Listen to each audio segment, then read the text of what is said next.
नमस्कार, मी डॉक्टर कविता राणे. लक्षवेधीमध्ये आपल्या सर्वांचं स्वागत. आजपासून बरोबर 80 वर्ष 6 दिवसांपूर्वी जगाच्या इतिहासामध्ये एक घटना घडली होती, जिची आठवण आजही जगभरातल्या प्रत्येकाचा थरकाप उडवते. 1945 सालच्या ऑगस्ट महिन्याच्या 6 तारखेला म्हणजेच आजपासून बरोबर 80 वर्ष 6 दिवसांपूर्वी अमेरिकेनं जपानच्या हिरोशिमा या शहरावर अणुबॉम्ब टाकला होता. 3 दिवसांनी अमेरिकेनं जपानच्या नागासाकी या शहरावरही अणुबॉम्ब टाकला. एक अणुबॉम्ब काय करू शकतो याची स्पष्ट कल्पना यायला पुढची अनेक वर्ष जावी लागली. दोनही बॉम्बस्फोटांमध्ये तब्बल 2 लाख लोक मेले आणि किरणोत्साराच्या घातक प्रभावानं पुढची अनेक वर्ष लोक यातना सहन करत राहिले. अणुबॉम्बचा मानवी शरीरावर, निसर्गावर, देशावर काय आणि किती काळ परिणाम होऊ शकतो याचा भीषण अनुभव जगानं पहिल्यांदा घेतला होता. हिरोशिमा नागासाकी मधल्या त्याच यातनांसह दुसरं महायुद्ध संपलं आणि पुढची जवळपास 45 वर्ष जग शीतयुद्धाच्या भयानक ज्वाळांनी होरपळलं. पण जपानमधल्या त्या अणुबॉम्बची दहशत इतकी होती की जगातला कोणताही देश पुन्हा त्या वाटेवरही गेला नाही. स्वसंरक्षणासाठी प्रत्येक देश अण्वस्त्र तयार करत राहिला, पण ती अधिकाधिक देशांच्या हाती लागणार नाही, त्यांचा गैरवापर होणार नाही, त्यांच्या उत्पादनावर नियंत्रण येईल याची काळजी सगळे देश घेत राहिले. शीतयुद्ध झाल्यावरही अनेक युद्ध झाली, पण ना कोणत्या देशानं अण्वस्त्रांचा वापर केला, ना कुणी अण्वस्त्रांचा वापर करू अशी धमकी दिली. आज 80 वर्षांनंतर भारताचा शेजारी देश यानं भारताला धमकवताना जगाचा हा पायंडा मोडला. हा देश आहे अर्थातच पाकिस्तान. भारताविरोधाच्या आपल्या लढाईमध्ये आपण अण्वस्त्रांचा वापर करू आणि त्यामध्ये अर्ध जग नष्ट करू अशी धमकी दिली. कुणी? पाकिस्तानच्या लष्कर प्रमुखांनी. आता दहशतवादाला खुलेआम पाठिंबा देणाऱ्या पाकिस्तानसारख्या देशात मुळात अण्वस्त्र असावीत का हाच कळीचा मुद्दा आहे. पण पाकिस्तानमध्ये लष्कर आणि लोकशाही सरकार यांच्यात सत्तेची रस्सीखेच सुरू असताना लष्कर प्रमुखांनी तिसऱ्याच देशामध्ये जाऊन अशा धमक्या भारताला देणं ही आणखी गंभीर बाब. आणि यावर जगभरातल्या देशांनी मौन बाळगणं हे जगासाठी चिंताजनक. पाकिस्तानचे लष्कर प्रमुख आसिफ मुनीर आणि त्यांचे इतर नेते काहीही जरी बरळले तरी भारतानं अजूनही आपली पातळी सोडलेली नाही. या सगळ्या गंभीर मुद्द्यांवर आज बोलायचं आहे लक्षवेधीमध्ये. पण त्या अगोदर पाकिस्तानच्या लष्कर प्रमुखांनी काय तारे तोडले आहेत त्यावरचा हा रिपोर्ट बघूयात. पाकिस्तान हा अण्वस्त्रधारी देश आहे आणि जर आमच्या अस्तित्वाला धोका निर्माण झाला तर आम्ही अर्ध जग अण्वस्त्रांनी नष्ट करू. हे उद्गार आहेत पाकिस्तानचे लष्कर प्रमुख आसिफ मुनीर यांचे. आणि हे सगळं बरळलेत कुठे? तर लोकशाहीचा, जागतिक सलोख्याचा आणि मानव अधिकारांचा सतत पुरस्कार करणाऱ्या अमेरिकेमध्ये. आता या उद्गारांचा रोख कुणाकडे आहे हे तुम्हाला तरी सांगण्याची गरजच नाहीये. 22 एप्रिलला भारतावर दहशतवादी हल्ला झाला. काश्मीरमधल्या पहलगाममध्ये 26 पर्यटकांना गोळ्या घातल्या गेल्या. हा हल्ला पाकिस्तान पुरस्कृत दहशतवाद्यांनी केला होता हे कळायला भारताला वेळ लागला नाही. 7 मे 2024ला भारतानं पाकिस्तानमध्ये एअर स्ट्राईक केला आणि पाकिस्तानातील दहशतवाद्यांचे तळ उद्ध्वस्त केले. पुढे 3 दिवस भारताच्या हल्ल्यांमध्ये पाकिस्तानमधले अनेक एअरबेस उद्ध्वस्त झाले. मग दोन्ही देशांनी शस्त्रसंधी केली, पण पाकिस्तानच्या लष्कर प्रमुखांचं भारताविरोधात बरळणं बंद झालं नाही. आपल्या अमेरिका दौऱ्यामध्ये मुनीर काय काय बरळले तेही बघा. जर भारताबरोबरच्या भविष्यातील युद्धात पाकिस्तानला अस्तित्वाचा धोका निर्माण झाला तर आपण अर्ध जग अण्वस्त्रांनी नष्ट करू. सिंधू खोऱ्यात भारतानं धरण बांधण्याचा प्रयत्न केला तर पाकिस्तान आपल्या पाण्याचा हक्क अबाधित ठेवण्यासाठी वाटेल ती किंमत मोजेल. भारत नदीवर धरण बांधेपर्यंत आम्ही वाट बघू आणि एकदा का धरण बांधलं की आम्ही ते उद्ध्वस्त करू. काश्मीर हा पाकिस्तानचा अविभाज्य भाग आहे. काश्मीर हा भारताचा अंतर्गत मुद्दा कधीच नव्हता. तो कायमच एक न सुटलेला आंतरराष्ट्रीय मुद्दा आहे. भारत आणि पाकिस्तान हे दोनही अण्वस्त्रधारी देश आहेत. त्यामुळे दोन्ही देशांमधला तणाव वाढला की ती जगभरासाठी चिंतेची बाब असते. आसिफ मुनीर यांनी केलेल्या वक्तव्याला भारताच्या परराष्ट्र खात्यानेही सडेतोड उत्तर दिले। अण्वस्त्रांची धमकी देणं हा पाकिस्तानचा नियमित उपक्रम आहे। अशा विधानांमधून येणारा पाकिस्तानचा बेजबाबदारपणा आता आंतरराष्ट्रीय पातळीवर उघडा पडलाय। दहशतवादाला खतपाणी घालणाऱ्या एका देशाच्या हाती अण्वस्त्र आहेत याची गंभीर दखल घेणं गरजेचं आहे। एका मित्र राष्ट्राच्या भूमीत असं विधान होणं हे तर आणखीनच क्लेशदायक आहे। अण्वस्त्रांच्या धमकीला भारत यापुढे भीक घालणार नाही हे आम्ही आधीच स्पष्ट केले आणि आम्ही आमच्या राष्ट्रीय सुरक्षेच्या दृष्टीनं योग्य ती पावलं यापुढेही उचलतच राहू। पाकिस्ताननं भारताला अण्वस्त्रांची धमकी देण्याची ही पहिली वेळ नाहीये, पण अमेरिकेसारख्या देशाच्या भूमीतून जगाला अण्वस्त्रांची धमकी देण्याची हिंमत जर आसिफ मुनीर दाखवत असतील तर ती मात्र चिंतेची बाब आहे। त्यामुळे अमेरिका आणि जगभरातील सुरक्षा विषयक यंत्रणा यावर काय भूमिका घेतात ते भारतासाठीही महत्त्वाचं असेल। ब्युरो रिपोर्ट, जय महाराष्ट्र। हे सगळे वक्तव्य काही पाकिस्तानच्या लष्कर प्रमुखांनीच केली असं नाहीये। हे सगळं करण्यात पाकिस्तानमधले राजकीय नेते सुद्धा मागे नाहीयेत। पाकिस्तानमधले महत्त्वाचे समजले जाणारे एक राजकीय नेते ज्यांनी पाकिस्तानचं परराष्ट्र मंत्री पद सुद्धा कधी काळी सांभाळले त्या बिलावल भुट्टोंनी सुद्धा आसिफ मुनीर यांचीच री ओढली। लेकिन अगर जंग छेड़ा गया है तो हम शाह अब्दुल लतीफ पिठाई की धरती से मोदी सरकार को बताना चाहेंगे कि हम पीछे नहीं हटते, हम झुकते नहीं हैं। और अगर आप सिंधु की तरफ इस किस्म की हमला के बारे में सोचेंगे तो फिर पाकिस्तान के हर सूबे के अवाम आपका मुकाबला करने के लिए तैयार है और ये ऐसे जंग है जो आप जरूर हारेंगे। पाकिस्तानचे लष्कर प्रमुख, पाकिस्तानचे नेते भारताला ज्या काही पोकळ धमक्या देत आहेत त्या सगळ्याला भारताचे लष्कर प्रमुख जनरल उपेंद्र द्विवेदी यांनी अगदी स्पष्ट शब्दांमध्ये उत्तर दिलं। As far as whole of nation approach will be there for the next war, it is not the military alone which will be fighting. Let me assure you very clearly in this issue. As far as the grey zone is concerned, it's ever present and this will remain. भारताचं लष्कर तर पाकिस्तानला उत्तर द्यायला समर्थ आहेच आहे, पण भारताच्या राजकीय नेतृत्वाने सुद्धा पाकिस्तानला उत्तर दिले। MIMचे नेते असदुद्दीन ओवैसी यांनी पाकिस्तानला स्पष्ट शब्दामध्ये सुनावलं। वो भारत को न्यूक्लियर थ्रेट दे रहे हैं और बिल्कुल ही एक सड़क छाप आदमी की तरह की जबान इस्तेमाल कर रहे हैं। तो हमारा मानना यह है कि एक पॉलिटिकल मोदी गवर्नमेंट की तरफ से एक पॉलिटिकल रिस्पांस आना चाहिए। जैसे MEA का स्टेटमेंट आया और साथ ही साथ हमको ये बात समझना है कि पाकिस्तान की आर्मी से और इनके डीप स्टेट से हमको हमेशा खतरा रहेगा। इसके लिए हमको अपनी जो डिफेंस बजट में जो हम लोग कम खर्चा कर रहे हैं उसको बढ़ाना पड़ेगा ताकि हम तैयार रह सके। तर अनेक प्रश्न निर्माण होत आहेत पाकिस्तानच्या या भूमिकेनं किंवा या वक्तव्यांना, कारण मुळात पाकिस्तान सारख्या या देशामध्ये अण्वस्त्र असावीत का आणि असलेल्या अण्वस्त्रांची ते जर अशी धमकी देत असतील तर जगानं त्याकडे कसं पाहावं आणि जग याकडे दुर्लक्ष का करते हे तर महत्त्वाचे प्रश्न आहेतच। पण त्याही पेक्षा भारत या सगळ्याला नेमकं कसं तोंड देणार, या धमक्यांकडे भारतानं कसं पाहावं हे सगळे प्रश्न सुद्धा आहेत। याच प्रश्नांवर चर्चा करायची आणि त्यासाठी माझ्या सोबत आहेत आंतरराष्ट्रीय विषयांचे अभ्यासक चंद्रशेखर देने। नेने सर नमस्कार, स्वागत आहे आपलं। नमस्कार। नमस्कार। कर्नल मोहन काकतीकर हे काही वेळातच आपल्या सोबत असतील, या चर्चेमध्ये सहभागी होतील। याशिवाय मेजर जनरल अनिल बाम आणि ब्रिगेडियर हेमंत महाजन हेही या चर्चेमध्ये सहभागी होत आहेत। आपल्या सर्वांचं स्वागत। चंद्रशेखर सर, सुरुवातीला पहिला प्रश्न मी तुम्हाला विचारते, एकूण या सगळा जो घटनाक्रम आहे त्याकडे भारतानं कसं पाहावं आणि पाकिस्तान खुलेआम जर अण्वस्त्रांची धमकी देत असेल जगाच्या सध्या जग ज्या टप्प्यावर उभं असलेलं आहे त्या टप्प्यावर, तर त्या धमकीकडे भारत तर आपल्या हिशोबाने बघेलच आणि उत्तर देईलच, पण जगाने त्याकडे ज्या पद्धतीने पाहिलं पाहिजे तिकडे बघत नाहीत। मग हे सगळं पाहता ही भारतासाठी चिंतेची बाब बनतेय का?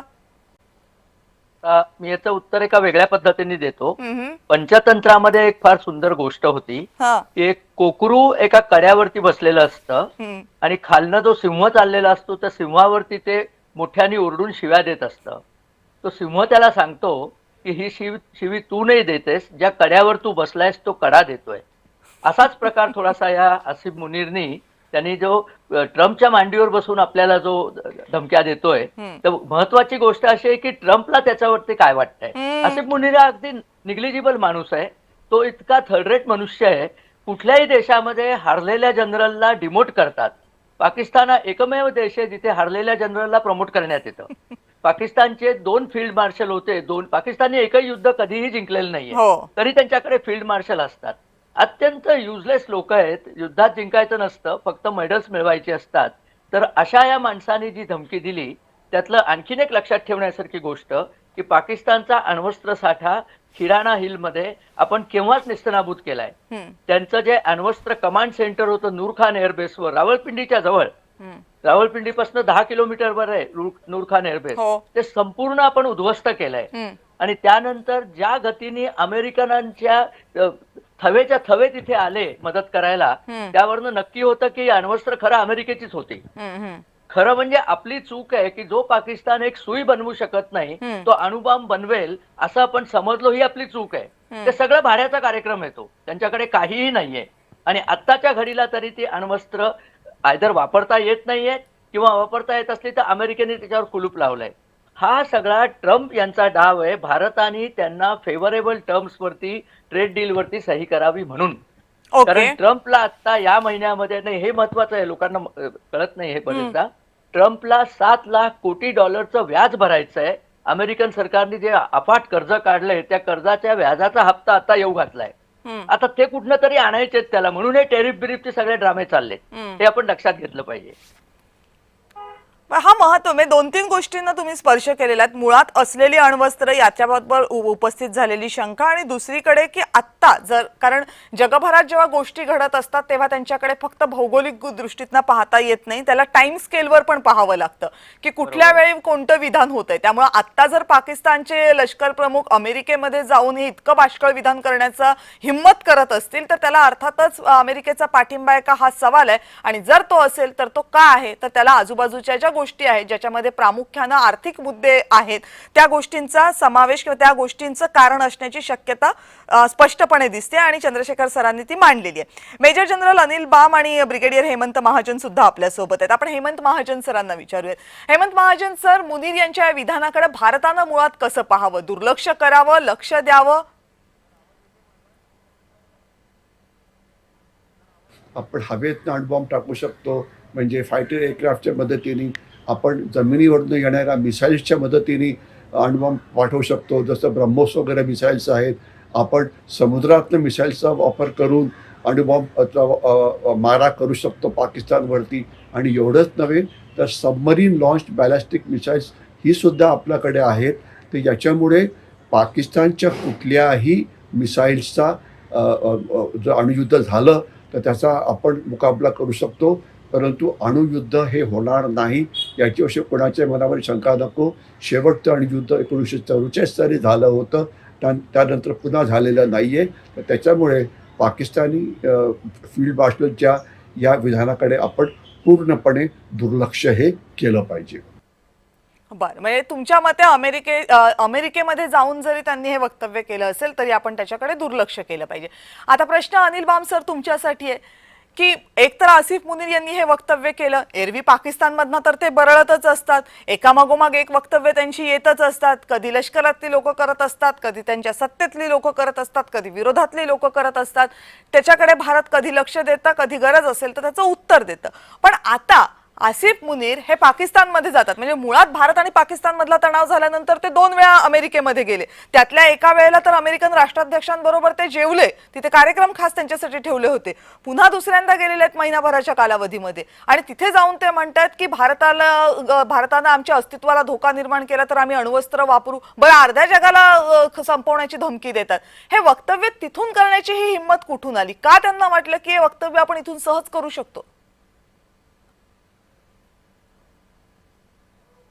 US मध्ये त्याला एक प्लॅटफॉर्म मिळाला जो इंटरनॅशनल लेवलवरती त्याला बोलायची संधी सापडली. आणि संधी कुठे? एका प्रायव्हेट डिनर पार्टीमध्ये फ्लोरिडामध्ये बोलत असताना टिपिकल पाकिस्तानी लोकांप्रमाणे जे लो लेवलचे थिंकर असतात आणि लो लेवलचे बोलतात, त्यांनी हे स्टेटमेंट दिलं आहे. आता पूर्ण जगाभर त्याच्यावरती थू होते आहे, कारण लोकांना कळलं आहे की पाकिस्तानचं न्यूक्लिअर कमांड सेंटर किती वीक आहे आणि हे कधीही कोणाच्याही नावाखाली जाऊ शकतं. बरं, चंद्रशेखर सर, या सगळ्यामध्ये एक मुद्दा खूप कॉमन आहे, म्हणजे ते आसिफ मुनीर यांचं वक्तव्य जर लक्षात घेतलं किंवा त्या वक्तव्याचा संदर्भ लक्षात घेतला आणि बिलावल भुट्टोंच्या वक्तव्याचा जर संदर्भ लक्षात घेतला तर तो मुद्दा आहे त्या दोघांच्याही संदर्भाने येणारा सिंधू खोऱ्यामधल्या पाण्याचा. सिंधू खोऱ्यामध्ये भारत एक धरण बांधणार आहे आणि त्यामुळे पाकिस्तानला आत्ता जी पाण्याची अडवणूक आपण केलेली आहे ती जास्त होणार आहे आणि त्याच्या अनुषंगाने केलेली ही दोन्ही विधानं आहेत. सिंधू खोऱ्यामधलं पाणी हे खरंच या वादाचं मूळ कारण असू शकतं का? आणि किती धोका पाकिस्तानला निर्माण होऊ शकतं जर भारतानं खरंच आपली पुढची पावलं सिंधू खोऱ्याच्या बाबतीत आत्ता जी भूमिका घेतलेली आहे त्या अनुषंगानं जी म्हटली आहे ती उचलली तर? फार छान प्रश्न विचारलात. सिंधू खोऱ्यातलं पाणी हे थांबल्यानंतर पाकिस्तानचे प्राण कंठाशी आलेले आहेत, ही पहिली गोष्ट. दुसरी गोष्ट, आपण धरणमुळी बांधणारच नाही आहोत. ओके, आपण ते पाणी डायव्हर्ट करणार आहोत. आपल्याला लेक टॅपिंगचा अनुभव 1991 साली कोयनेच्या तलावात आपण सक्सेसफुली लेक टॅपिंग केलेलं आहे. म्हणजे चिनाब आणि झेलंबरची जी धरणं आहेत त्या धरणाच्या जलसाठ्यामध्ये भोग पाडायचं आणि त्या भोग पाडल्यानंतर कालवा खणून ते पाणी हवं तिथे घेऊन जायचं. आपल्याला ते राजस्थानला न्यायचंय पाणी. त्यामुळे पाकिस्तानला समजत नाहीये की आपण मुळीच धरण बांधणारच नाहीये, तर तुम्ही कशावरती मिसाईल टाकणार? समजा तुम्ही आमच्या कालव्यावरती मिसाईल टाकलं तर बरा कालवा खोदला जाईल, काही प्रॉब्लेमच नाहीये त्याच्यामध्ये. हे जे स्टेटमेंट आहे ना, हे त्यांनी स्वतःच्या नागरिकांकरता केलेलं आहे, हे तुमच्या आमच्याकरता नाहीये. कारण नागरिक आता रडायला लागलेत की त्यांना प्यायला पाणी नाहीये आणि पूर आले की पुराचं पाणी मात्र भारत हवं तेवढं सोडतोय. त्यामुळे ते इकडून आग आणि तिकडून फुफाटा अशी त्यांची परिस्थिती झाली आहे. म्हणून ते बोंबाबोंब करतायत. त्यांना काहीतरी सांगायला पाहिजे म्हणून ही स्टेटमेंट आहे. तुम्हाला आठवत असेल बिलावल भुट्टोनी याच्या आधीच सिंधू नदीतनं पाणी नसलं तर तुमचं रक्त वाईल अशी काहीतरी एक मखलाशी केली होती. कोणी बिलावल भुट्टोला तर कोणी सिरियसली घेत नाही. त्याला बेबी वगैरे, मुन्नी वगैरे असे काहीतरी नाव आहेत. मुनीर याला मौलाना मुनीर म्हणतात. खरा प्रॉब्लेम आता आहे की इम्रान खानला जे तुरुंगात ठेवलंय तो त्यांना खरा प्रॉब्लेम आहे. 14 ऑगस्टला इम्रान खानची रॅली व्हायची आहे त्याच्या लोकांची. तिथे काय होणार ही खरी भीती आहे. हे सगळं दिस इज ऑल डेकोरेशन. कसं आपण मखरामध्ये डेकोरेशन करतो की नाही गणपतीला, तसं डेकोरेशन आहे. खरी मूर्ती म्हणजे हे आतमध्ये अडकलेले लोक आहेत. आणि तो इम्रान जो बसवलाय कैदी नंबर 804 तो त्यांचा खरा धोका आहे. आता भारताचा धोका त्यांना आता समजत नाहीये. पण अशी स्टेटमेंट करून ते भारताला उद्युक्त करायचा प्रयत्न करतायत की भारताने त्यांच्यावरती काहीतरी ऍक्शन घ्यावी, म्हणजे इम्रानला सोडणं लांबवता येईल. हा सगळा राजकारणाचा डाव आहे. पण मोदी अत्यंत शून्यतेने या सगळ्याला तोंड देत आहेत. त्यामुळे आपण त्यांच्यावरती हल्ला आत्ता करू असं नाही. त्यांना जेव्हा लिस्ट एक्सपेक्टेड असेल तेव्हाच आपण त्यांच्यावर हल्ला करू. आणि धरण तुम्ही बांधलंच नाहीये त्याच्यावर मिसाईल कसली टाकताय हो? धरण बांधायला 15 ते 20 वर्ष लागतात. तवर मुनीर जिवंत राहणार आहे का? मिसाईल पाकिस्तान जिवंत राहणार आहे का? तवर हा खरा प्रश्न आहे. हे अगदी खरं आहे, कारण जे नाहीच आहे सध्या आडात नाही ते पोरात आणण्याचा प्रयत्न चालू आहे पाकिस्तानचा. आणि तो काही फार फक्त एवढंच आहे की अण्वस्त्र पाकिस्तानमध्ये आहेत हे तर ती पाकिस्तानची असू देत नाही तर अमेरिकेची असू देत, पण एखाद्या या देशामध्ये, अशा देशामध्ये जिथे व्यवस्था नावाची गोष्टच अस्तित्वात नाहीये, तिथे इतक्या धोकादायक गोष्टी असाव्यात का? याच्यामुळे भारताची चिंता काहीशी वाढू शकते, कारण ते कुणाच्या हातात पडेल यावर पुढच्या घटना सुद्धा अवलंबून असतील. त्यामुळे त्या मुद्द्याकडे आपण येऊयात. पण त्याच्या अगोदर बाम सर मला सांगा की ऑपरेशन सिंदूर भारतानं राबवलं पहलगाम हल्ल्यानंतर, पाकिस्तानच्या हद्दीमध्ये घुसून सुरुवातीला 9 तळ उद्ध्वस्त केले, मग पाकिस्ताननं काही उत्तर देण्याचा प्रयत्न केला पण भारतानं तो साप मोडून काढला. एकही क्षेपणास्त्र पाकिस्तानचं भारताच्या भूमीपर्यंत येऊ दिलं नाही. आणि मग पाकिस्ताननं जी काय आपल्या लष्कराची आणि आपल्या सरकारची एक प्रतिष्ठा जपली होती त्या खोट्या प्रतिष्ठेचे धिंडवडे निघाले. आता त्या नैराश्यातून किंवा त्याचे वैफल्य आलेलं आहे, जसं मगाशी चंद्रशेखर सरांनी सांगितलं, कुठलंही युद्ध जिंकता आलेलं नाहीये, अगदी बॉर्डर क्लॅश झाले होते त्याच्यामध्येही पाकिस्तानला कधी यश मिळालं नाही. मग या सगळ्यातनं जे वैफल्य आलेलं आहे आणि ते प्रामुख्यानं जनरल मुनीर यांच्यासाठी होतं, कारण तेच लष्कराचं नेतृत्व करत होते, त्या वैफल्यातनं मुनीर हे बोलतात का? अपयशाचं उत्तर म्हणून मुनीरला फील्ड मार्शल बनवलं. आता फील्ड मार्शलला माहिती आहे की त्याची काय हालत झाली आहे पाकिस्तानमध्ये, लोक किती त्याच्यावरती हसतायत.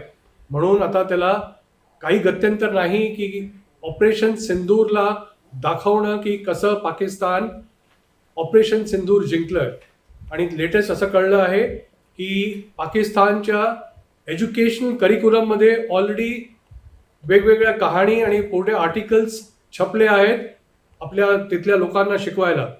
म्हणून पाकिस्तान हे नैराश्य आल्यामुळे असं बोलतो आहे आणि जगाला दाखवायचा प्रयत्न करतो आहे की कशा प्रकारे पाकिस्ताननी भारताला हरवलंय. पण हेमंत महाजन सर, जेव्हा अशा प्रकारची वक्तव्य आपल्या देशामधनं किंवा इतर देशांमधनं केली जातात त्यावेळेस त्या देशांच्या परराष्ट्र धोरणाचा मुद्दा हा प्रामुख्यानं चर्चेत असतो. भारताच्या परराष्ट्र धोरणाकडे आदरानं बघितलं जातं कारण त्या परराष्ट्र धोरणाची भाषा ही कायमच जागतिक पटलावर जी असायला हवी तशीच असते. भारताच्या कुठल्याही नेत्यांनी अशी वक्तव्य कधी केली नाहीत की ज्याच्यामुळं देशाकडे भारताकडे लोकांनी संशयानं बघावं. पाकिस्तान मात्र असले कुठलेही नियम विधिनिषेध काही बाळगत नाही, त्यामुळे त्यांचे नेते हे करत सुटले. पण आश्चर्य या गोष्टीचं वाटतं की अमेरिकेसारखा देश, जो देश इतर देशांमध्ये रासायनिक शस्त्र आहेत, अण्वस्त्र आहेत, या फक्त शंकेमधून त्यांच्यावर हल्ला करू शकतं, त्या देशामधनं अशी धमकी जेव्हा दिली जाते त्यावेळेस त्यांच्या परराष्ट्र धोरणामध्ये बदल झालाय असं म्हणायचं अमेरिकेच्या, की हे साफ चुकीच्या दिशेनं चाललंय असं म्हणायचं? पहिली बाब, जोपर्यंत अमेरिकेचा परराष्ट्र धोरणाचा प्रश्न आहे, अमेरिका जगामध्ये कुठेही न्यूक्लिअर वॉर होऊ नये म्हणून प्रयत्न करत असतं. आणि थोडासा जरी संशय आला तरी अमेरिका त्या भागामध्ये इंटरव्हेन्शन करून ते युद्ध तिथे थांबवण्याचा प्रयत्न करतं. हे त्यांचं नेहमीचं धोरण आहे. आणि आपल्याला माहिती आहे की 44 नंतर अणुयुद्ध हे कुठे झालं नाही. धमक्या अनेक वेळा देण्यात आलेल्या आहेत, कारण अणुयुद्ध होणं हे मानवजातीला न परवडणारं आहे. परंतु जोपर्यंत परराष्ट्र धोरण आहे अमेरिकेचं, त्याच्यात काही फरक पडलेला नाही आहे. पण सध्या जो सर्वात मोठा फरक आहे तो म्हणजे डोनाल्ड ट्रम्प. डोनाल्ड ट्रम्प हे त्यांच्या लष्करी अधिकाऱ्यांचं ऐकत नाही. म्हणजे त्यांच्या आर्म फोर्सेसनी त्यांना जे रेकमेंडेशन दिलेलं आहे की त्यांच्याकरता काय महत्त्वाचं आहे वगैरे, की तैवानला मदत करा, चीनच्या विरोधात काम करा वगैरे, त्याला ते ऐकायला तयार नाही. याच्याशिवाय परराष्ट्र मंत्रालय जे काही त्याला सांगत असतं त्याच्याकडे त्यांचं लक्ष नसतं. त्यांना वाटतं की सगळं मलाच माहिती आहे. म्हणून सध्या डोनाल्ड ट्रम्प म्हणेल ती पूर्व दिशा, हे सध्या अमेरिकेचं धोरण आहे.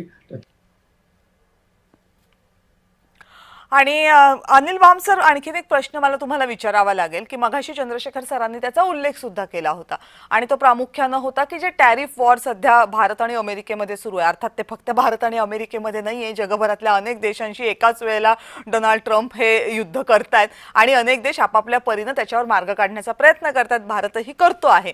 पण याच्यामध्ये अडचण कुठे झाली? अडचण ही झाली आहे की अमेरिकेनं भारताला सांगितलं की तुम्ही रशियातनं तेल खरेदी करू नका, नाहीतर आम्ही तुम्हाला दंड लावू. भारतानं त्याला सकारात्मक प्रतिसाद दिला नाही, म्हणून आधी जो 25% आयात कर लावला होता तो भारतासाठी आता अमेरिकेनं 50% केलेला आहे.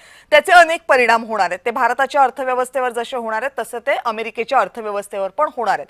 आता टॅरिफ वरून भारत आणि अमेरिकेत हे जे काही मतभेद निर्माण झाले त्याचा फायदा हा पाकिस्तान घेण्याचा प्रयत्न करतोय का अमेरिकेच्या भूमीवर जाऊन?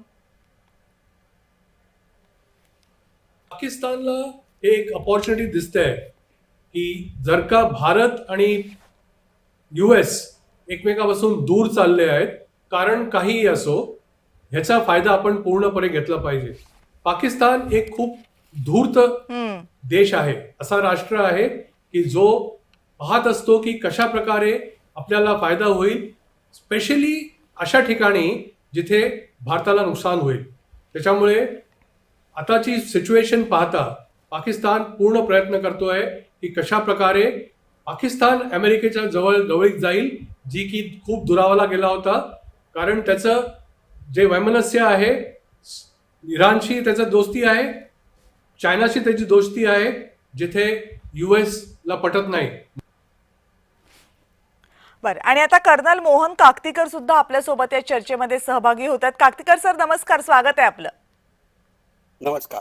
बरं, मगापासून आम्ही जेव्हा चर्चा केली त्यावेळेस Chandrashekhar Nene sir, major general Anil Bam आणि ब्रिगेडियर हेमंत महाजन यांनी अनेक मुद्दे मांडले आणि मुळात पाकिस्तानकडे असणारी अण्वस्त्र सज्जता, त्याच्यावर दिल्या जाणाऱ्या धमक्या आणि या सगळ्यामध्ये अमेरिकेचा असणारा रोल, कारण अमेरिकेच्या भूमीवरनं ही धमकी दिली गेलेली आहे, याबाबत चर्चा झाली. एकूण या सगळ्या मुद्द्यांकडे पाहता तुमचं आकलन काय आहे? कसं बघता तुम्ही आसिफ मुनीर यांच्या या विधानाकडे आणि त्यावर जगभरातना ज्या प्रतिक्रिया येणं अपेक्षित होतं त्या न आल्याकडे? बेसिकली मी आपल्या आधीच्या डिस्कशनमध्ये सामील होऊ शकलो नाही, परंतु मला 2-3 गोष्टी सांगायच्या आहेत की सगळ्यात प्रथम हे जे वक्तव्य पाकिस्तानी आर्मी चीफनी केलंय एका तिसऱ्या देशाच्या जमिनीवरून, हे तर सर्वात प्रथम म्हणजे ही अतिशय चूक गोष्ट आहे. दुसरी गोष्ट अशी आहे की आसिफ मुनीर हा एक पाकिस्तान आर्मीचा पहिला असा जनरल आहे जो नॉर्मल कोर्समधून आलेला नाही आहे. तो पाकिस्तान मिलिटरी अकॅडमीचाही ग्रॅज्युएट नाही आहे, तो ऑफिसर स्कूलमधनं आला आहे आणि त्याची बॅकग्राऊंड सुद्धा मदरसाची आहे. आणि त्याच्यामुळे त्याच्या थिंकिंगमुळे आणि जे स्टँडर्ड पाकिस्तानी आर्मी ऑफिसर्स आतापर्यंत जे आले आणि बरेचसे त्याच्यातले पुढे हुकुमशाही झाले, त्याच्या आणि याच्या थिंकिंगमध्ये एक थोडासा डिफरन्स जरूर आहे आणि तो जास्त ॲग्रेसिव्ह आहे. आणि नॉर्मली जी मदरसाची जी बॅकग्राऊंड असते त्याच्यामध्ये आपल्याला माहिती आहे की त्यांचं हिंदूंच्या विरुद्ध जे त्यांचं थिंकिंग असतं ते त्यांनी उघडपणे बोलून दाखवलेलं आहे त्याच्या विचारात सुद्धा. ओके. आणि यावेळेला त्यांनी जे वक्तव्य केलंय की आम्ही एक न्यूक्लिअर पॉवर आहे आणि आमच्यावरती जर हल्ला झाला तर आम्ही अर्ध्या जगाला बरोबर घेऊन जाऊ, हे अतिशय बेजबाबदार विधान आहे. आणि याच्यावरती रिॲक्शन पण आलेल्या आहेत. परंतु याला एक गोष्ट निश्चित जबाबदार आहे की अमेरिकेने त्यांना जी सध्या थोडंसं त्यांनी एन्करेजमेंट दिली आहे की त्यांच्या ऑइल एक्सप्लोरेशनला आपण मदत करू आणि त्याच्यानंतर ऑइल एक्सप्लोरेशनमुळे पाकिस्तानची इकॉनॉमी सुधारेल वगैरे, जी गोष्ट ॲक्च्युली ग्राउंड लेवलवरती खरी नाही आहे. परंतु अमेरिकन प्रेसिडेंटचे जे पर्सनल इंटरेस्ट आहेत किंवा त्याचं जे थिंकिंग वेगळं थिंकिंग आहे त्याच्यामुळे त्यांनी हे केलेलं आहे. आणि याचा इफेक्ट पूर्ण साऊथ ईस्ट एशियाच्या बॅलन्सवरती निश्चितच होणार आहे. आणि या गोष्टीचा आपल्या भारताच्या एकूण डिफेन्स थिंकिंग वरती आपल्याला वेगळ्या पद्धतीने याच्यावरती थोडासा विचार करायला लागेल. कारण पाकिस्तान हे एकच राष्ट्र आहे की ज्याच्याकडे न्यूक्लिअर बटन जे असतं किंवा जे न्यूक्लिअर पॉवर, न्यूक्लिअर वेपन्सचा जो कंट्रोल आहे तो मिलिटरीच्या हातात आहे आणि नॉट ऑन द सिव्हिलियन रुलर्सच्या हातामध्ये नाहीये. तर याच्यामध्ये थोडंसं आपल्याला वेगळ्या दृष्टीने विचार करणं आणि आपली स्ट्रॅटेजी बदलणं कदाचित भाग पडेल. हा खूप महत्त्वाचा मुद्दा आहे, कारण बहुतांश देशांमध्ये न्यूक्लिअर पॉवर जर त्या देशांमध्ये असतील तर त्याचं बटन हे प्रामुख्यानं राजकीय नेतृत्वाकडे असतं, ते कधीही लष्करी नेतृत्वाकडे नसतं. पण पाकिस्तानमध्ये जर ते लष्करी नेतृत्वाकडे असेल आणि पाकिस्तानच्या लष्करी नेतृत्वाची मानसिकता जी गेल्या काही वर्षांमध्ये आपण पाहिली असेल आणि आसिफ मुनीर यांचा तर इतिहास आणि त्यांचं बॅकग्राऊंड जे काय आता सरांनी सांगितलं ते पाहता तर हे खूप घातक गोष्ट बनते. चंद्रशेखर सर, प्रश्न माझा असा आहे की अमेरिकेच्या बाबतीत आपण बोलतो किंवा अमेरिकेच्या अनुषंगानं बोलतो, जेव्हा अफगाणिस्तानमध्ये अमेरिकेच्या फौजा होत्या त्यावेळेस पाकिस्तान हा त्यांच्यासाठी खूप महत्त्वाचा होता. पण आता जेव्हा अमेरिकेनं अफगाणिस्तानमधून आपल्या फौजा काढून घेतलेल्या आहेत त्यावेळेस पाकिस्तानचं इतकं महत्त्व अमेरिकेसाठी का आहे की ते बलुचिस्तानमधल्या संघटनेला दहशतवादी संघटना म्हणून घोषित करतात, पाकिस्तानच्या लष्कर प्रमुखांना आपल्या भूमीवरून अण्वस्त्र हल्ल्याची धमकी देण्याची मुभा देऊ शकतात? अशी काय मजबुरी आहे अमेरिकेची किंवा अशी काय अमेरिकेला पाकिस्तानची गरज आहे की ते त्यांचे एवढं लाड करतात? महत्वाची गोष्ट सध्या अशी आहे, अमेरिकेचे सध्या शत्रू 3, रशिया, चीन आणि इराण. त्यातल्या चीन आणि इराणच्या जवळ पाकिस्तानची सीमा आहे.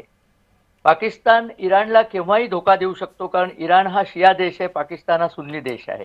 त्यामुळे ते जरी वरवर दाखवत असले आम्ही इस्लामी आहोत तरी तरी त्यांची काही ती मैत्री पक्की नाहीये. अमेरिकेला इराणवरती हल्ला करण्याकरता पाकिस्तानची मदत भासणार आहे, कारण इराणला जमिनीवरनं हल्ला करायची अदरवाईज जागाच नाही आहे इराणवरती, कारण अफगाणिस्तानात अमेरिकेला कोणी विचारत नाही. इराकमध्ये आधीच इतकी अनागोंदी आहे की तिथे अमेरिका आपल्या फौजा नेणार नाही. जर इन्फंट्रीचा हल्ला करायचा झाला तर तो पाकिस्तानमधनच करायला लागेल आणि इव्हन एअरफोर्सला सुद्धा पाकिस्तानवरनं सेफ ट्रॅव्हलची मुभा लागेल, अगदी विमानाने आले तरी. म्हणून सध्या मुनीरला गोंजारण्याचा प्रयोग चालू आहे. एक इंटरेस्टिंग गोष्ट कोणी लक्षात घेतली की नाही माहित नाही, हे भाषण मुनीरनी कुठे केलं तर फ्लोरिडाला एका हॉटेलात केलं, हयात रिजन्सी हॉटेलात केलं. पण याला इन्व्हायटीज कोण होते, ते सगळे मुनीरचे मित्र होते. कारण गेल्या वेळेला मुनीर पाकिस्तानात गेला तेव्हा पाकिस्तानी नागरिक जे अमेरिकेत आहेत किंवा NRP नॉन रेसिडेंट पाकिस्तानी जे अमेरिकेत आहेत त्यांनी मुनीरच्या विरुद्ध आंदोलनं केली होती की हा हत्यारा आहे, हा हारलेला माणूस आहे, अमुक तमुक. अशा लोकांनी येऊ नये, कारण PTIचे कार्यकर्ते जे आहेत समर्थक इम्रानचे ते मुनीरवरती तिथे आंदोलनं करतात. म्हणून याची इन्व्हिटेशन्स फक्त आपल्या मित्रांना पाठवली आणि सांगितलं की तुम्हाला 6 तास आधी आम्ही जागा सांगू, कुठे करणार ते सुद्धा सांगितलं नाही. कारण त्यांना फक्त त्यांच्याच लोकांपुढे हे करायचं होतं, प्रेसला तिथे येऊ द्यायचं नव्हतं. नंतर त्यांनी हा रिपोर्ट नंतर देता येतो, तो काही तिथे लाईव्ह रिपोर्ट नाहीये त्याच्या भाषणाचा, त्यामुळे तो त्याच्याच ऑडियन्स पुढे बोलत होता. ही पहिली गोष्ट. आता त्याच्या दुर्दैवाने ही बातमी जगभर पसरल्यानंतर अमेरिकेवरती जी टीका होतीये ती आता अमेरिकेला सहन करायला लागणार आहे की मुनीर सारखा येडपट माणूस बरोबर घेऊन त्याला अशी मुभा देणं हे किती धोक्याचं आहे हे अमेरिकेला समजायला पाहिजे. परंतु ट्रम्पच्या बाबतीत त्यांना काही समजायला पाहिजे म्हणणं हे थोडं धाडसाचं ठरेल, कारण ट्रम्प हे काय विचित्रच रसायन अमेरिकेने निवडलेलं आहे. पण लक्षात ठेवा, आता अमेरिकेत ट्रम्पला जारीने विरोध सुरू झालेला आहे. अगदी त्याच्या टॅरिफ्सवरती सुद्धा कोर्टाने ताशेरे ओढलेले आहेत. कदाचित येत्या 8-15 दिवसात तुम्हाला दिसेल की ट्रम्पलाच सांगतील की आता गप्प बस आणि टॅरिफ बिरीफ काढून घे. काय होईल ते बघू आपण. परंतु अमेरिकेत सध्या तो विषय अमेरिकन काँग्रेस समोर बहुतेक जाईल आणि तिथेच त्याच्यावर कदाचित निर्णय होण्याची शक्यता. अजून एक सांगायचंय मला, कालपासनं ट्रम्पनी वॉशिंग्टनमध्ये सैन्य आणलेलं आहे. आंदोलनाची ट्रम्पला इतकी भीती वाटते, म्हणजे मुनीर जवळ गेला तर मुनीर सारखीच परिस्थिती ट्रम्पची होतीये, कारण वॉशिंग्टनमध्ये आंदोलनं सुरू झाली आहेत ट्रम्पच्या विरुद्ध. हे चांगलं लक्षण नाही अमेरिकेकरता. कोणाचा संघ तुम्ही केलाय काय झालंय ते अमेरिकेतल्या लोकांना काय कळत नसेल का? आता फार विचित्र परिस्थिती झालेली आहे. ठीक आहे, म्हणजे एकूण अमेरिकेची अपरिहार्यता काय आहे या सगळ्या बाबतीत, पाकिस्तान का गरजेचा याची काही कारणं तुम्ही दिलीत.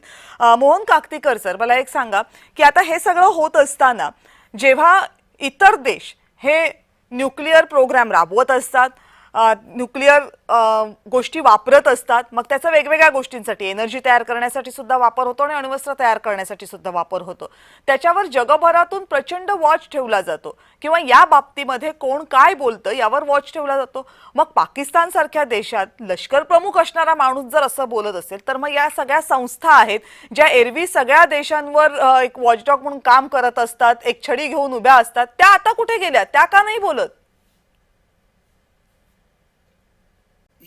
या बाबतीत मुख्य गोष्ट अशी आहे की पाकिस्तानच्या आर्मी चीफनी जे वक्तव्य केलं ते आपल्या सगळ्यांना माहिती आहे की पाकिस्तानचं जे वक्तव्य असतं अशा गोष्टीमध्ये त्याच्यामध्ये त्यांचा जो रोख असतो तो पूर्ण भारताकडे असतो, हे सगळ्यांना माहिती आहे.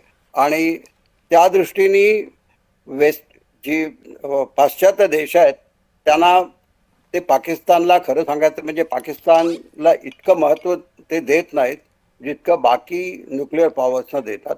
परंतु त्यांचा एकच मुद्दा नेहमी असतो की बेसिकली पाकिस्तान हे अनस्टेबल एक राष्ट्र आहे आणि त्याच्यामध्ये टेररिस्ट ऑर्गनायझेशन्स ह्या इतक्या जास्त आहेत आणि इतक्या पॉवरफुल आहेत की त्यांना ही नेहमी भीती वाटत असते की ही अण्वस्त्र कदाचित जर कुठल्याही टेररिस्ट ऑर्गनायझेशनच्या हातात सापडली तर जगाला त्याचा धोका निर्माण, हा त्या एक बेसिक इश्यू असतो. अदरवाईज पाकिस्तानचं हे पाकिस्तान आर्मी चीफचं जे हे वक्तव्य आहे, सेबर रॅटलिंग आहे, हे सगळ्यांना माहिती आहे. याच्यामध्ये त्याला फार महत्त्व देण्यात काही अर्थ नाही आहे, हेही सगळ्यांना माहिती आहे. परंतु ही एकच गोष्ट आहे की पाकिस्तान कदाचित अमेरिका सुद्धा त्यांना सपोर्ट कदाचित याच कारणासाठी करते की जर पाकिस्तान टोटली अनस्टेबल झालं तर ही न्यूक्लिअर वेपन्स जी आहेत ती जर कुठल्या टेररिस्ट ऑर्गनायझेशनच्या हातात जर गेली तर तो सगळ्या जगाला धोका निर्माण होऊ शकतो. हे एक विदित आहे आणि कदाचित याच कारणामुळे त्याच्याकडे फारसं लक्ष दिलं जात नाही. फक्त जे दुसरं कारण मी सांगितलं तेच एक थोडंसं लक्ष देण्याचं कारण आहे. अदरवाईज पाकिस्तानचा इंटरनॅशनल लेवलवरती जसं सध्या इस्रायल किंवा इराण वगैरे या देशांच्या बाबतीत त्यांच्या न्यूक्लिअर पॉवरबद्दल किंवा त्यांच्या न्यूक्लिअर डेव्हलपमेंटबद्दल जेवढं लक्ष दिलं जातं तेवढं पाकिस्तानला इतका इम्पॉर्टन्स दिला जात नाही.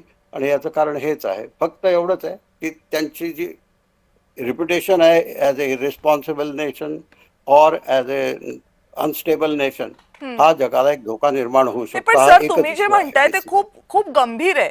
कारण पाकिस्तान मधलं टेररिझम म्हणजे नॉन स्टेट ऍक्टर ज्यांना आपण अशासकीय संस्था म्हणूयात किंवा ज्यांचा व्यवस्थेशी काही संबंध नाही आहेत असे हे जे नॉन स्टेट ऍक्टर्स आहेत त्यांच्या हातामध्ये ही शस्त्र किंवा ही अण्वस्त्र जाण्याची जर भीती असेल तर ती काय आजची नाहीये, ती याच्या अगोदरपासून आहे. आणि हे सुद्धा जगासाठी स्पष्ट आहे की पाकिस्तान या सगळ्यांना पोचतंय, पाठिंबा देतंय, त्यांच्या कारवायांना कायम नजरअंदाज करते. जर हे सगळं असेल तर भारताकडून किंवा जगभरातून पाकिस्तानकडून ही अण्वस्त्र काढून घ्यावीत किंवा त्याचा कंट्रोल काढून घ्यावा यासाठी कधीच प्रयत्न का झाले नाहीत की ते करताच येत नाही?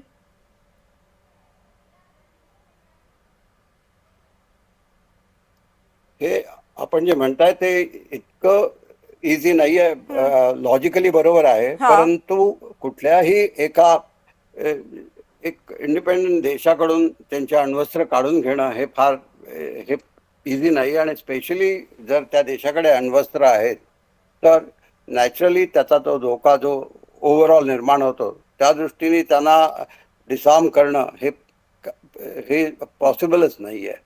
तेव्हा फक्त हेच होऊ शकतं की त्याच्या विरुद्ध जे नेबरिंग कंट्री आहेत किंवा ज्यांच्याशी एनमिटी आहे त्यांनी त्याच्यापासून इम्युनिटी कशी निर्माण करता येईल हेच बघितलं पाहिजे. आणि ती इम्युनिटी अशीच होऊ शकते की त्यांची जे वेपन्स ते जी न्यूक्लिअर वेपन्स ते लॉन्च करतात त्यांना बिफोर दे बिकम इफेक्टिव्ह त्यांना आपण कसं डिफीट करू शकतो याच्यासाठी आपण डिफेन्सिव्ह जी सिस्टीम निर्माण करू शकू त्याला जास्तीत जास्त पॉवरफुल करणं हेच त्याच्यामध्ये एक आन्सर आहे असं मला वाटतं.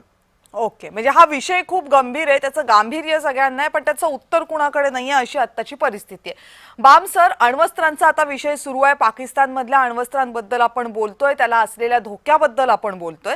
हे बोलत असताना पाकिस्तानकडे नेमकी अण्वस्त्र आहेत किती आणि अंतराच्या दृष्टीने जर आपण विचार केला, कारण भारत तर आपला शेजारी देश आहे त्यामुळे सगळ्यात जास्त धोका भारतालाच आहे, तर या अण्वस्त्रांची क्षमता किती असू शकते?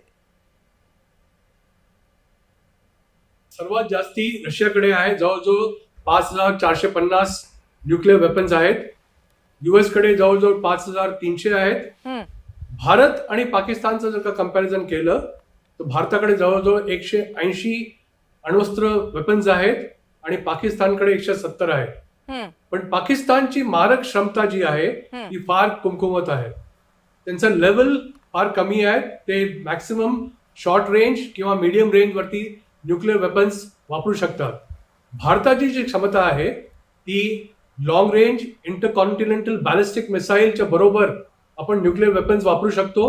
आणि न्यूक्लिअर ट्रायड आपलं खूप स्ट्रॉंग आहे आणि आपलं स्टेटेड पॉलिसी आहे नो फर्स्ट यूज.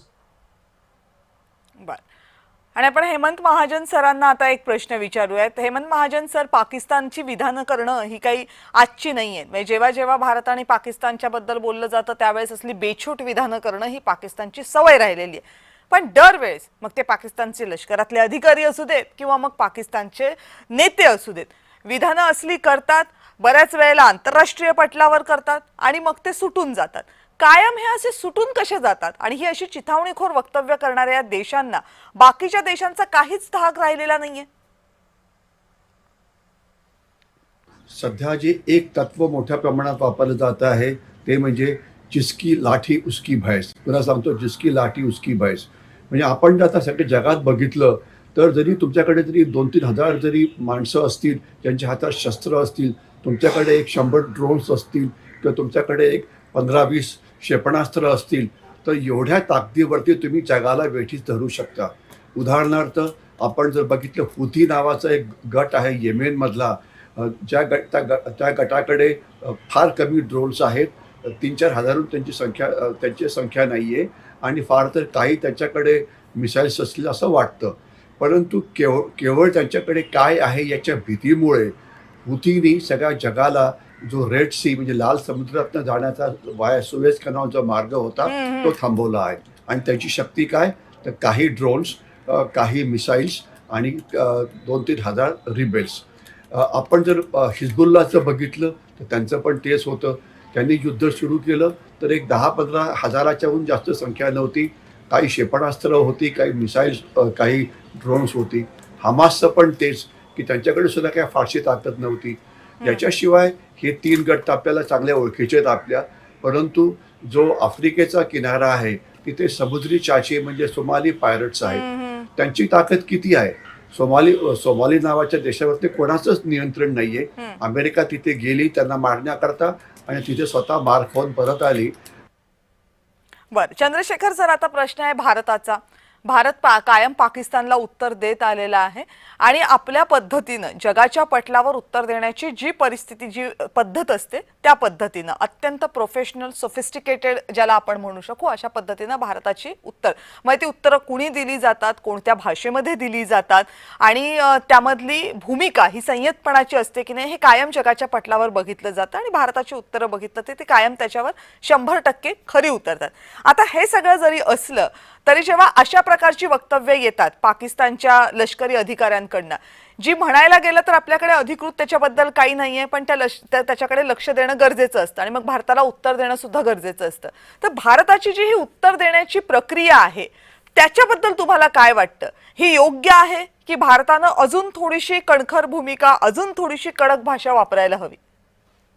माझ्या मते ही अगदी योग्य प्रक्रिया आहे. त्याचं कारण असं आहे की भारत अगोदर योग्य उत्तरं देतो आणि मग पाकिस्तानच्या ध्यानीमानी नसताना एकदम त्यांच्यावरती सर्जिकल स्ट्राईक होतात, त्यांच्यावरती बालाकोट बॉम्बिंग होतं, त्यांच्यावरती ऑपरेशन सिंदूर होते.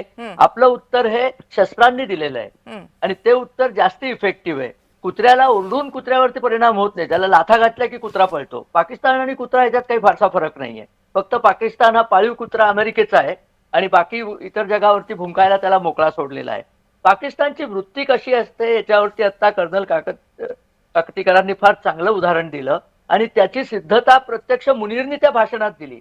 त्यांनी काय सांगितलं, भारत जर मर्सिडीज असला तर आम्ही म्युन्सिपाल्टीचा गार्बेज ट्रक आहोत. दोघांची टक्कर झाली तर नुकसान कोणाचं होईल तुम्हीच विचार करा. जो मनुष्य स्वतःच्या देशाला म्युन्सिपाल्टीचा गार्बेज ट्रक म्हणतो त्याच्या बुद्धीबद्दल काय बोलावं, असे हे लोक आहेत. त्यामुळे आपल्याला जेव्हा वेळ येईल, आणि पंतप्रधान मोदींनी फार चांगलं सांगितलंय की तुमच्या सगळ्या कारवायांना आम्ही उत्तर आमच्या वेळेला आमच्या पद्धतीने आम्हाला हवं तेवढं देऊ, आम्ही कोणाला हे सांगणार नाही, उत्तर दिल्यानंतर तुम्हाला कळेल. मला असं वाटतं एक आणखीन गोष्टीकडे लोकांचं लक्ष गेलेलं नाहीये. ट्रम्प आणि मोदी यांच्या वादामध्ये मोदींची बाजू इस्रायलचे पंतप्रधान नेतान्याहू यांनी पण घेतलेली आहे. कारण पाकिस्तानी अण्वस्त्रांचा धोका जितका भारताला आहे तितकाच इस्रायलला सुद्धा आहे. अरब देशांना खुश करण्याकरता पाकिस्तान इस्रायलवर सुद्धा अण्वस्त्र टाकू शकतो. त्यामुळे मला तर असं वाटतं येत्या काही दिवसामध्ये एखादी जॉईंट ऑपरेशन होऊन पाकिस्तानचं उरलं सुरलंही दल नष्ट करतील.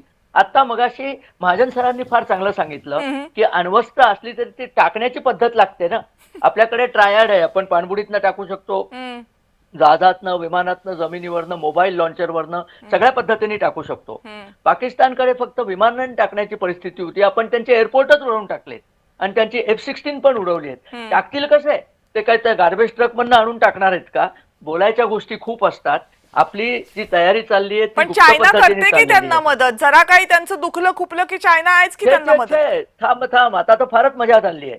चायना भयंकर संतापलेला आहे की पाकिस्तान अमेरिकेच्या वळचणीला जाऊन बसलाय. त्यामुळे ऍक्च्युली चायनानी याला बोलवलं होतं मुनीरला, तिथे सॉलिड फटकारलं होतं त्याला. त्यांच्या विदेश मंत्र्याला त्या खाजा आसिफला सुद्धा बोलवून फटकारलं होतं. चायना सध्या पाकिस्तानच्या बाजूने अजिबात नाहीये. त्यामुळे पाकिस्तान जो 2 दगडांवरती पाय ठेवून चालला होता तो बहुतेक आता दोन्ही दगडावरनं निसटून खाली पडण्याच्या परिस्थितीमध्ये आहे. आणि तिसरी गोष्ट, भारत, रशिया आणि चायना हा त्रिकोण जर डेव्हलप झाला तर त्याची अमेरिकेला सुद्धा धास्ती आहे. पाकिस्तान तर विचारच करायला नको.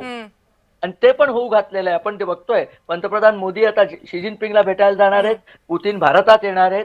या सगळ्या गोष्टींनी ट्रम्पची झोप निश्चितच उडलेली आहे. म्हणून त्यांनी हे असले डेकून पाळलेले आहेत की भारताची जरा झोप उडवावी म्हणून. मुनीर सारखे. बरं बाम सर, पुढचा प्रश्न तुमच्यासाठी आहे.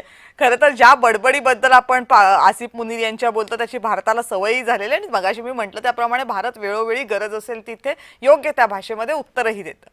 पण लष्करी पातळीवर काय होतं? कारण परराष्ट्र खात्याकडनं जे उत्तर दिलं जातं, पंतप्रधानांच्या पातळीवर जे उत्तर दिलं जातं ते देशासमोर येतं. पण लष्कर या सगळ्या विधानांकडे कसं बघतं? लष्करी मुख्यालयामध्ये याची नोंद घेतली जाते का? काही बैठका होतात का? किंवा राजकीय नेतृत्व लष्कराशी अशी विधानं आल्यानंतर लगेच सल्लामसलत करतं का? लष्कर कितपत गांभीर्यानं घेते याला?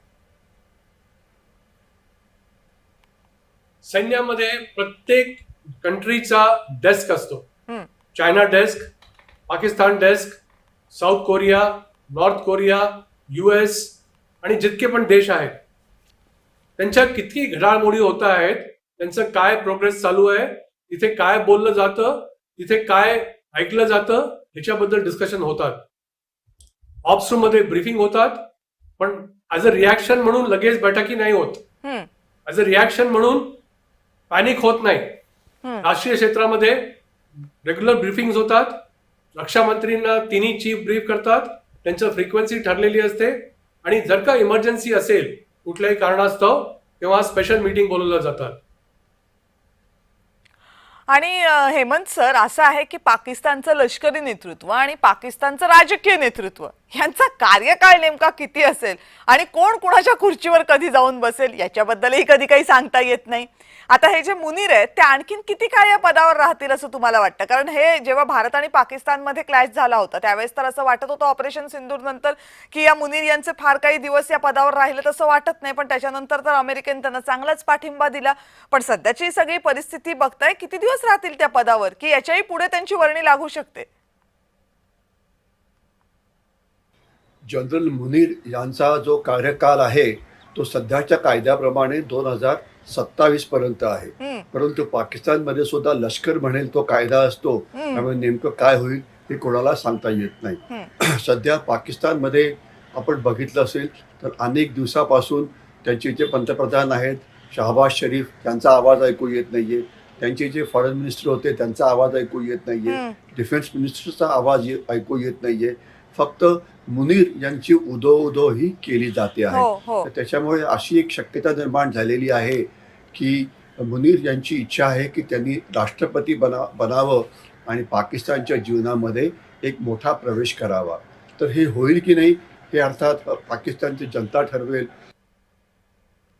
बर, मोहन काकतीकर सर, याच अनुषंगानं हा पुढचा प्रश्न तुम्हालाही आणि चंद्रशेखर सरांनाही, पण पहिलं उत्तर तुम्ही द्यावं अशी माझी इच्छा आहे की आत्ता सांगितलं हेमंत महाजन सरांनी की पाकिस्तानमध्ये एकतर पाकिस्तानला हे काही नवं नाहीये की सत्ता लोकशाही मार्गाने निवडून आलेल्या सरकारकडनं लष्कराच्या हातात जाणं आणि मग पुन्हा येणं हे सातत्यानं चालूच असतं.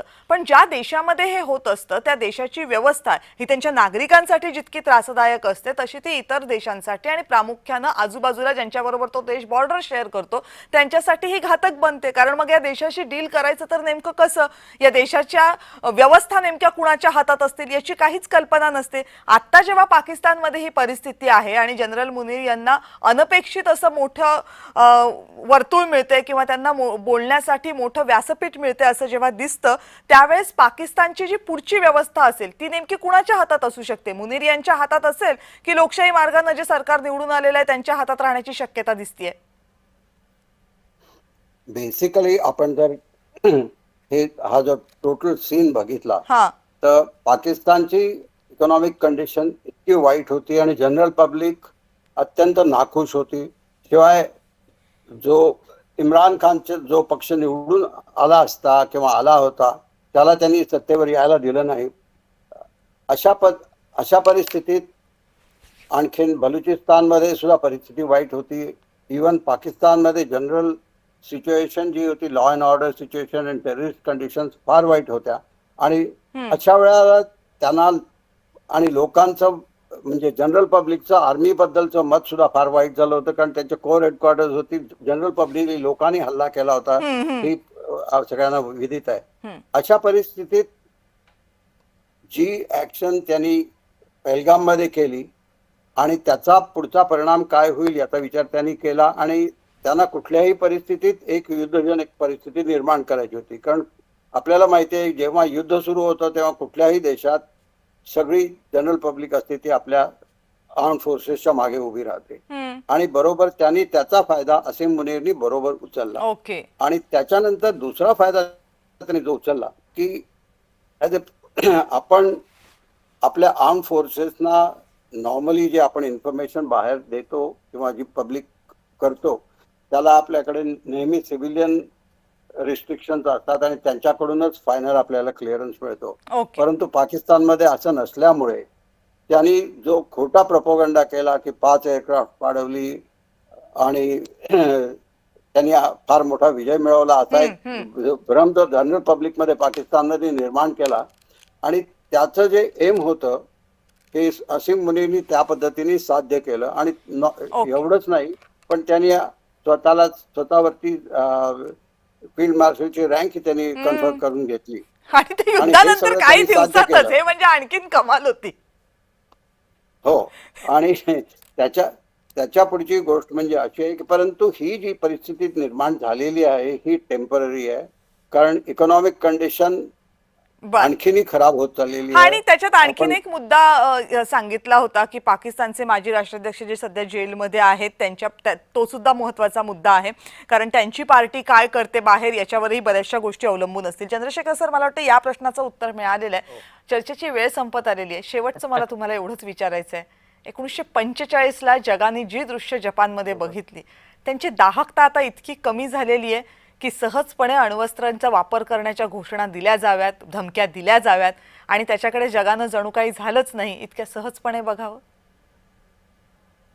80 वर्ष झालेली आहेत त्याला, तर 80 वर्षानंतर विसरणं साहजिक आहे. मला वाटतं ते सिनेमे पुन्हा दाखवावेत म्हणजे लोकांना कळेल काय असतं ते. कदाचित. खरं तर ती दृश्य जर कुणीही बघितली तरी अणुबॉम्ब हा माणसाच्या जीवावर किंवा एखाद्या देशावर काय परिणाम करू शकतो हे दृश्यांवरच कळेल. त्याच्यासाठी बोलण्याची, सांगण्याची, कदाचित सिनेमांची याची सुद्धा गरज नसावी. पण आता चंद्रशेखर सरांनी सांगितलं 80 वर्षांचा काळ लोटून गेलाय, त्यामुळे कदाचित ते लोकांच्या विस्मरणामध्ये गेलं असतील.